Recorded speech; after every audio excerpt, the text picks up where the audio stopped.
সমস্যা সমস্যা আর সমস্যা। ঘর সামলাই না রাজ্য, কোন দিকটা যে সামাল দেব সেটাই তো বুঝতে পারছি না। মহারাজ যদি অনুমতি দেন তো জিজ্ঞেস করি সমস্যাটা কি। যদি আমাদের দ্বারা কোনো সুরাহা হয় তবে আমরা ধন্য হয়ে যাব। এমন একটা সমস্যা যা সবার দ্বারা সমাধান করা যায় না। তো বলি, তোমাদের রানীমার শখ হয়েছে নতুন একটা রান্নাঘর বানানোর। এত ছোট ঘরে নাকি রান্না করতে পারছে না রাঁধুনিরা, বাসন কোসন পড়ে গিয়ে নাকি যাচ্ছে তাই কাণ্ড হচ্ছে। আর এগুলো নাকি অলক্ষণ, এর প্রভাব নাকি এই রাজ্যে পড়তে পারে। তাই রানীর একটা বড় রান্নাঘর লাগবে, যেখানে নাকি গায়ে গায়ে লেগে বাসন কোসন পড়ে যাবে না। এই সমস্যার তো একটাই সমাধান, নতুন রান্নাঘর বানানো। আমি একটা কথা কিছুতেই বুঝতে পারছি না, ওই রাজবাড়ির রান্নাঘর বানানোর জন্য এত উৎসাহ মন্ত্রীর কোথা থেকে উদয় হলো? আপনি আপনার সমস্যার কথা জানিয়েছেন, আমরা সেই বিষয়ে আলোচনা করে মহারাজকে একটা উপায় বার করে দেব। আদপেই নতুন রান্নাঘর বানানোর প্রয়োজন আছে কি না সেটা আগে ভেবে দেখা হোক, তারপর যা সিদ্ধান্ত নেবেন স্বয়ং মহারাজ। কি বলেন মহারাজ? আসলে কৃষ্ণচন্দ্রের কপালটা খুব ভালো। গোপালের মতো একজন ভাঁড় পেয়েছে। এটা আমি মানতে পারলাম না মহারাজ। না হয় গোপাল চটকদার চুটকি বলে লোক হাসায়, তাতে কি এমন রাজকার্য উদ্ধার হয় শুনি? গোপালের প্রশংসা করলেই তোমার মন খারাপ করে, সেটা আমি বুঝি। দেখুন মহারাজ, ভাঁড় হলো এমন একটা জিনিস যা শুধু ওই খাবার বয়ে নিয়ে আসার জন্য কাজে লাগে। তাছাড়া সেটা না লাগে হোমে, না লাগে যজ্ঞে। কিন্তু যাই বলো মন্ত্রী, গোপাল যে কতবার বুদ্ধি দিয়ে কৃষ্ণচন্দ্রকে রক্ষা করেছে তার তো ইয়ত্তা নেই, সেটা তো স্বীকার করবে। মহারাজ, আপনি এতটাই বুদ্ধিমান যে আপনাকে বুদ্ধি দেওয়া আমার পক্ষে বাতুলতা মাত্র। মানে যাকে বলে ঘোড়া ডিঙিয়ে ঘাস খাওয়ার মতো ব্যাপার আর কি। তবে গোপালকে যদি আমি একবার বাগে পেতাম তো দেখিয়ে দিতাম যে কে বেশি বুদ্ধিমান, আমি না গোপাল। পারবে পারবে তুমি গোপালকে বুদ্ধির খেলায় পরাজিত করতে? তাহলে তো আমি কৃষ্ণচন্দ্রের ওপর সব ব্যাপারেই টেক্কা মারতে পারবো। মহারাজ, আমি তাকে বুদ্ধিতে পরাজিত করতে চাই। আমি কালই কৃষ্ণনগরে যেতে পারি যদি আপনি অনুমতি দেন। আরে আরে আমি তো অনুমতি দিয়েই আছি, কিন্তু তুমি পারবে কিনা সেটা ভালো করে ভেবে বলো। এমন একটা বুদ্ধি বার করেছি না, এবার গোপালের আর নিস্তার নেই। পরাজয় ওকে স্বীকার করতেই হবে। বলো বলো বলো মন্ত্রী, বলো কি বুদ্ধি বার করেছো বলো। গোপাল বধের কি এমন বুদ্ধি বার করেছো বলো তো? বলো বলো, আমাকে বলে ফেলো তো দেখি। আপনি কিন্তু কাউকে বলবেন না মহারাজ। না না না, আমি সত্যি বলছি, এমনকি রানীকেও বলবো না। এবার বলো কি এমন বুদ্ধি করেছো যা দিয়ে তুমি গোপালকে লেজে গোবরে করে ছাড়বে?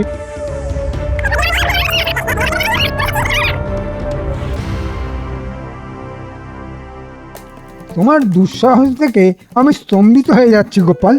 রানীমা যেখানে একটা নতুন রান্নাঘর চাইছেন, মহারাজ রাজিও হয়েছেন, সেখানে উনি এলেন বলতে রান্নাঘরের কোনো প্রয়োজন নেই।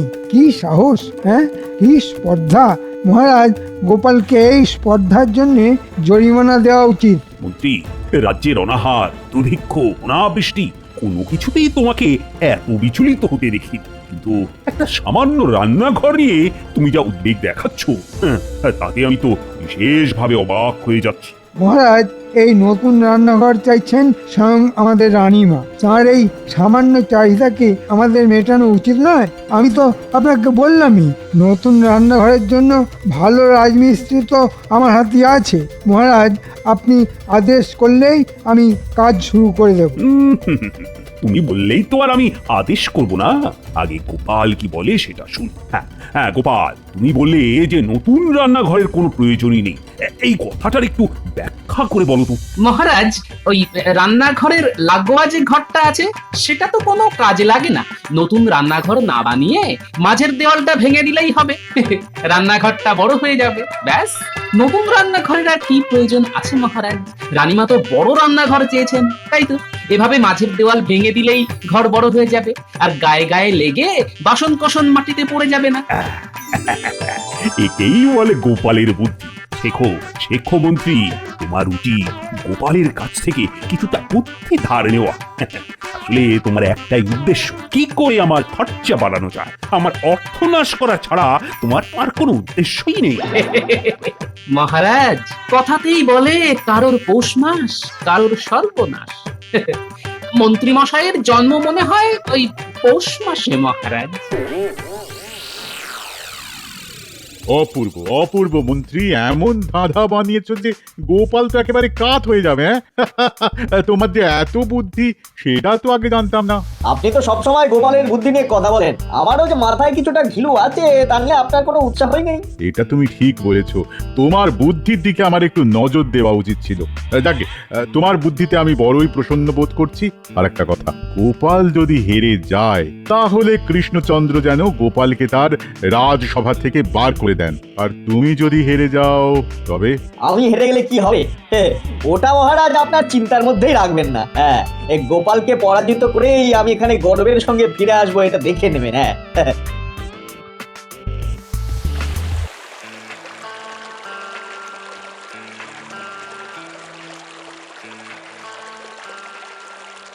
মহারাজ, গোপাল কিন্তু এবার মাত্রা ছাড়িয়ে যাচ্ছে। আমার জন্ম মাস জেনে ওর কি লাভ? আর আমি ওকে বলতেই বা যাবো কেন? মন্ত্রী মশাই, আমি একবারও জিজ্ঞেস করেছি আপনার কোন মাসে জন্ম। আমি একটা প্রবাদ বললাম, আর সেটা বলেই মনে হলো আপনার জন্ম পৌষ মাসে। আরে বাবা, 12 মাসের কোনো না কোনো একটা মাসে তো তোমার জন্ম মন্ত্রী। তোমার জন্ম যদি পৌষ মাসে হয় তাতে ক্ষতিটা কি? পৌষ মাসে জন্ম খুব ভাগ্যের মহারাজ, তাই তো বলা হয়েছে প্রবাদে, যার যত সর্বনাশী হোক না কেন মন্ত্রী মশাইয়ের সব সময় পৌষ মাস। এটা কি কম ভাগ্যের ব্যাপার মহারাজ?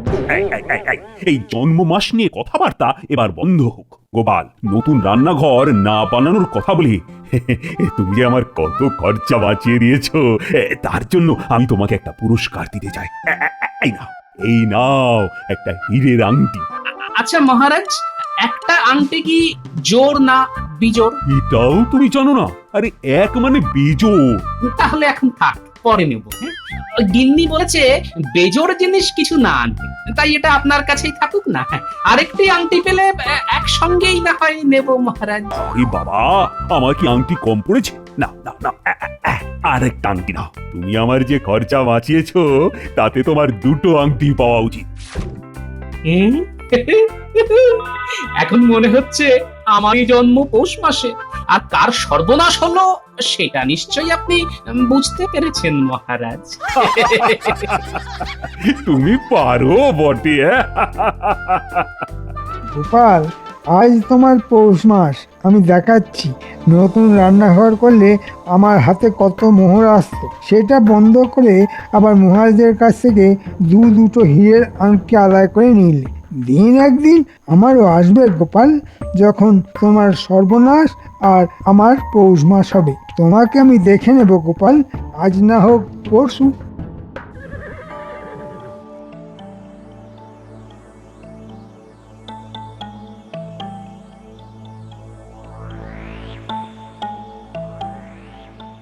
আরে মন্ত্রীমশাই, আপনি এত রাতে? অত কম নয়, পৌঁছাতে দেরি হয়ে গেল। তা আপনাকে কোনো অসুবিধা ফেললাম না তো? এ আপনি কি কথা বলছেন? আপনাকে আমার গৃহে পেয়ে আমি ধন্য হয়ে গেলাম। তা এত রাতে আপনার আগমনের হেতুটা যদি বলেন। এত দূরে এসেছে কি বিনা উদ্দেশ্যে? চলুন সেই বিষয়ে কিছুটা আলোচনা করে নিই। চলুন চলুন। হ্যাঁ, আপনি একটু বিশ্রাম নিন, তারপর কথা হবে।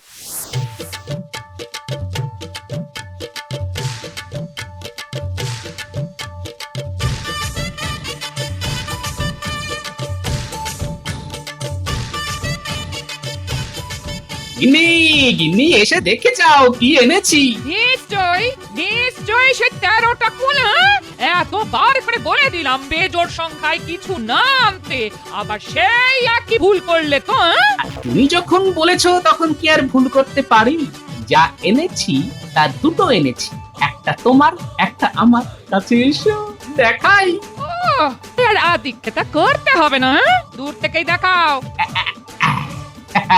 এই দেখো, দুটো হীরের আংটি। মহারাজ একটা দিয়েছিলেন, আমি বললাম মহারাজ আমার গিন্নি বলে দিয়েছে কখনোই বেজোড় সংখ্যায় কিছু বাড়িতে এনো না। সেই কথা শুনে মহারাজ খুশি হয়ে আরো একটা আংটি দিয়ে দিলেন। ভালো হলো না গিন্নি? দুটো হীরের আংটি মহারাজ তোমায় দিয়ে দিলেন? কেন বলো তো? আমি মহারাজকে এমন একটা বুদ্ধি দিলাম যাতে মহারাজের অনেক খরচা বেঁচে গেল। তাই উনি খুশি হয়ে আংটি দিলেন, ব্যাস। মহারাজ তোমার মধ্যে যে কি খুঁজে পেয়েছেন তা আজও বুঝতে পারলাম না। বাড়িতে তোমার বুদ্ধিগুলো কি হাওয়ায় উবে যায়? হ্যাঁ, আজ পর্যন্ত তো একটা বুদ্ধিও কাজে লাগলো না। হ্যাঁ? এই শোনো, হীরের আংটি পেয়েছো, এবার তোমার মুখটা একটু বন্ধ করবে? হ্যাঁ, কাল ভোলা শাখাকে দেখিয়ে নেব। তোমার কথা আমি বিশ্বাস করি না। হ্যাঁ, হিরে আসল না নকল তা না জানা পর্যন্ত কিন্তু আমি নিশ্চিন্ত হতে পারছি না। হ্যাঁ,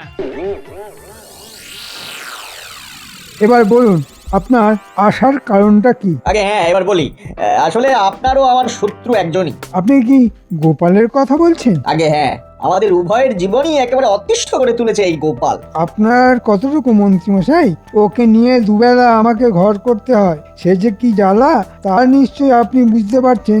কালকেও প্রকাশ্য সভায় আমাকে এমন অপমান করলো যে চোখ দিয়ে জল বেরিয়ে এসেছিল প্রায়। হ্যাঁ তা বুঝি আমি, আমাদের মহারাজও প্রতিদিন উঠতে বসতে আমায় কথা শুনিয়ে যাচ্ছে গোপালের বুদ্ধির কথা। কত আর সহ্য করা যায় বলুন তো? তা আপনি কি এখানে এসেছেন গোপালের মানহানি করতে? তাছাড়া আর কি কারণ থাকতে পারে? আশা করি আপনার সাহায্য আমি পাবো। নিশ্চয়ই পাবেন। তা আমায় কি করতে হবে? তেমন কোনো কঠিন কাজ নয়। আসলে আমি গোপালকে বুদ্ধির লড়াইয়ে পরাজিত করতে এসেছি। সেই কথাটা ওই আপনাদের মহারাজের কাছে পৌঁছে দিতে হবে। আর এই 13টি হীরের আংটি আপনার কাছে আমি গচ্ছিত রাখতে চাই। গোপাল যদি আমার আহ্বানে সাড়া দেয় তাহলে এগুলো রাজসভায় নিয়ে যেতে হবে, বুঝলেন? এগুলি আসল হিরে? এ দিয়ে আপনি কি করবেন? আসল মানে স্বয়ং আমাদের মহারাজ তার কোষাগার খুলে এই আংটি আমায় দিয়েছেন। আসল তো বটেই, 100 ভাগ খাঁটি, বুঝলেন? কিন্তু 13টি কেন? নিশ্চয়ই কোনো ধাঁধা লুকিয়ে আছে এর মধ্যে, তাই না? ঠিক ধরেছেন, গোপাল বধের রহস্য লুকিয়ে আছে এই 13 সংখ্যার মধ্যে, কিন্তু সেটা আমি আপনাকে এখন বলতে পারছি না। গোপাল বধ হলে বলে দেবো আপনাকে। হ্যাঁ আপনি নিশ্চিন্তে ঘুমিয়ে পড়ুন। কাল রাজসভায় গিয়ে মহারাজকে আমি আপনার আগমনের সংবাদ জানিয়ে দেব। ঠিক আছে ঠিক আছে, আপনি আমার খুব উপকার করলেন। গোপালকে অপমান করার জন্য যতদূর যাওয়ার আমি যাব। আমার সমর্থন আপনি সব সময় পাবেন। এই মন্ত্রীর হিরেগুলি একেবারে খাঁটি। বেটা এখন ঘুমোচ্ছে, এটাই সুযোগ। যা ঘুমোচ্ছে কামান দাগলেও ভাঙবে না। আসল হিরেগুলি চুরি করে নি।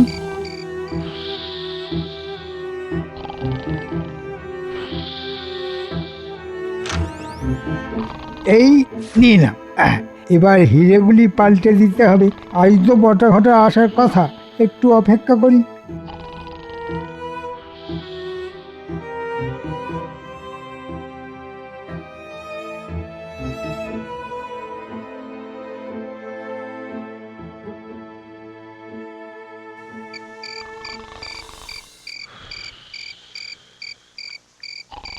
মন্ত্রীমশাই, আমরা বটা ঘটা। আস্তে ডাক, এ কথা বলবি, ঘরে অতিথি আছে। আসলে রোজ রাতেই তো একবার করে আপনার কাছে আসি, যদি কোনো খবর পাই। অনেকদিন কিছুই পাইনি, আজ কিছু করতে হবে নাকি? মানে কিছু রোজগার হবে নাকি মন্ত্রীমশাই? আজ একেবারে বড্ড শুভ দিনে এসেছিস, কাজটা কিন্তু খুব তাড়াতাড়ি করতে হবে। এই নে 13টা হীরের আংটি, এক্ষুনি আমার নাম করে ভোলা স্যাকরাকে ঘুম থেকে তুলে বলবি এই আংটি থেকে আসল হিরে সরিয়ে নকল হিরে বসিয়ে দিতে। আর বলবি কেউ যদি সেটা ধরতে পারে তো ভোলাকে শুলে তুলতে আমার খুব একটা সময় লাগবে না, বুঝলে? এই হিরে কিন্তু ওই 3 ভাগে ভাগ হবে, কেউ বেশি পাবে না, কেউ কমও পাবে না, এই আমি বলে রাখলাম। ঘটা পাঠশালায় কিছুদিন পড়েছিল তো, তাই সব কিছুই অঙ্ক দিয়ে হিসেব করে। আপনি কিছু মনে করবেন না, আমরা এক্ষুনি যাচ্ছি আর আসছি। ভোলা শেখরাকে দিয়ে কাজটা করিয়ে ভোরের আগেই ফিরে আসছি।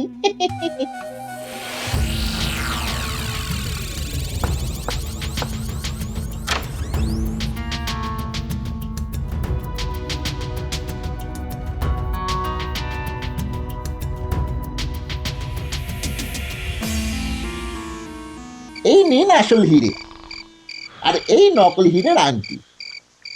এবার আমাদের ভাগটা দিয়ে দিন। সমান ভাগ চাই কিন্তু।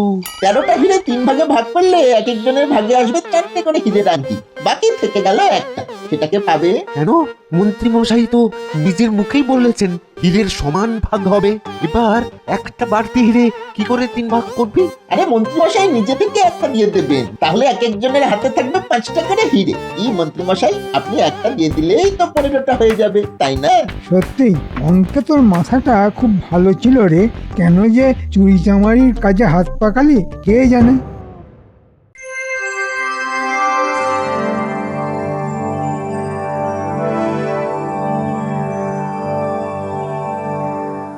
মহারাজ, কাল রাতে খাম্বাজ রাজ্যের মন্ত্রী অধিক রাতে আমার বাড়িতে আতিথ্য গ্রহণ করেন। তিনি আপনার কাছে একটা আর্জি নিয়ে এসেছেন।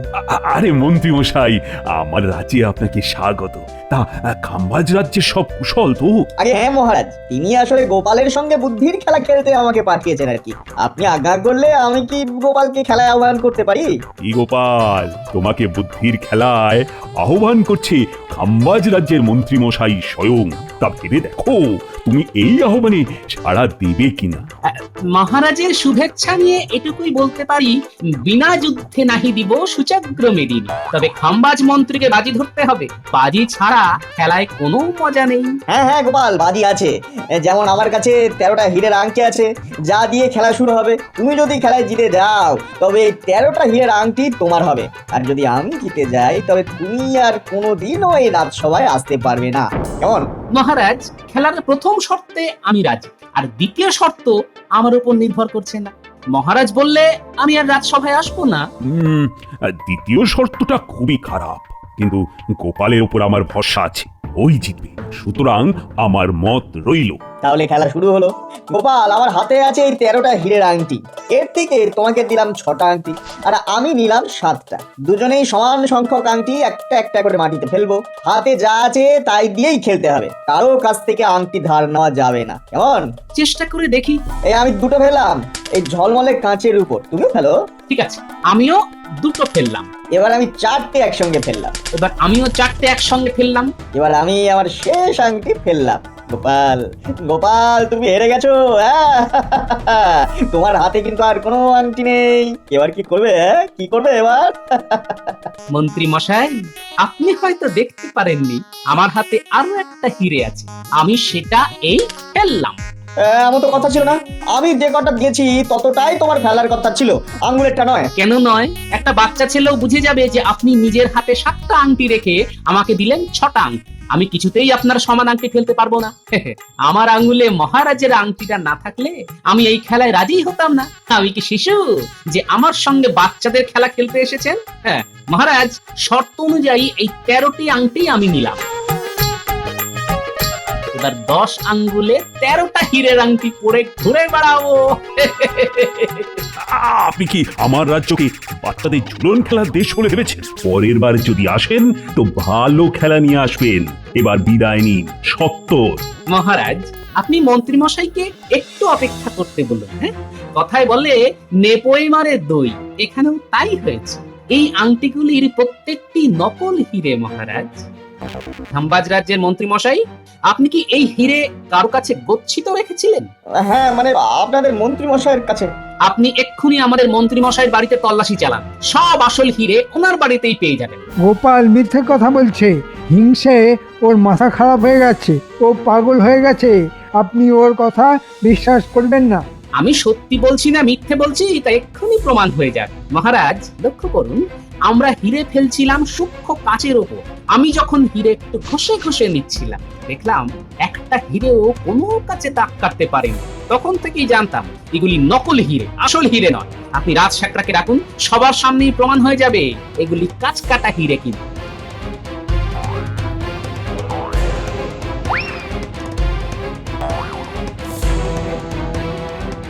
ওহে রাজ শেখরা, এই হিরেগুলি দেখে বলো তো এগুলো আসল না নকল? মহারাজ, এই যে সামনে একটা কাচের আধার দেখা যাচ্ছে, আমি সেটা হিরে দিয়ে কাটতে পারি। যদি কাটতে পারি তবে এগুলো আসল, আর না পারলে হিরেগুলি নকল। হ্যাঁ হ্যাঁ, নিশ্চয়ই পারো।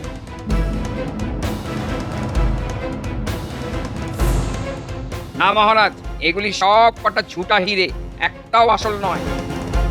মহারাজ, এই সেই হীরের ভাণ্ড যা মন্ত্রী মশাইয়ের ভাতের হাঁড়ি থেকে উদ্ধার হয়েছে।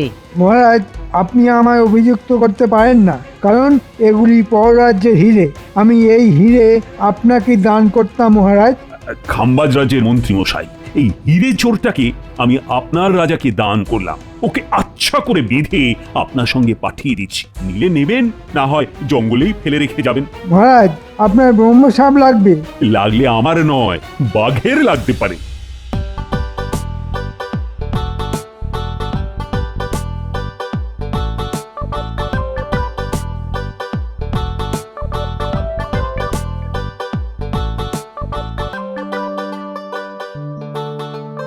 গিন্নি, দেখো কি এনেছি। এ, তোমরা দিক খেতে দেখার সময় আমার নেই। হ্যাঁ, আরে কি এনেছি সেটা তো আগে দেখবে। বলি দেখার কি আছে শুনি, সেই তো বলবে। গিন্নি, তার এটা খুলে এনেছি, তাই তো? হ্যাঁ, হ্যাঁ, 13টাই বটে, তবে বেজোর সংখ্যা সব সময় অলক্ষণে নয়। দেখেই যাও না। সেই 13 গেরোয় পড়ে রইলে। হায় রে আমার কপাল, এত করে বলে দিলাম, এত করে বলে দিলাম, তা কে কার কথা শোনে? হ্যাঁ? বুদ্ধি থাকলে তবে তো মনে রাখবে। দেখি কি এনেছো। ওমাগো, এই 13টা হীরের আংটি। হ্যাঁ, তুমি আবার চুরি জামারির রাস্তা ধরনি তো? হ্যাঁ, বলি কে দিল গো? হ্যাঁ, আমার বুদ্ধির জোরে রীতিমতো রোজগার করে এনেছি, বুঝেছ? এই বাজে কথা একেবারে বলো না। হ্যাঁ, তোমার বুদ্ধি দৌড় আর কেউ না জানুক, আমি জানি একেবারে হরে হরে। হ্যাঁ, হাড়ে হাড়ে নয়, হিরে হিরে গিন্নি, হিরে হিরে।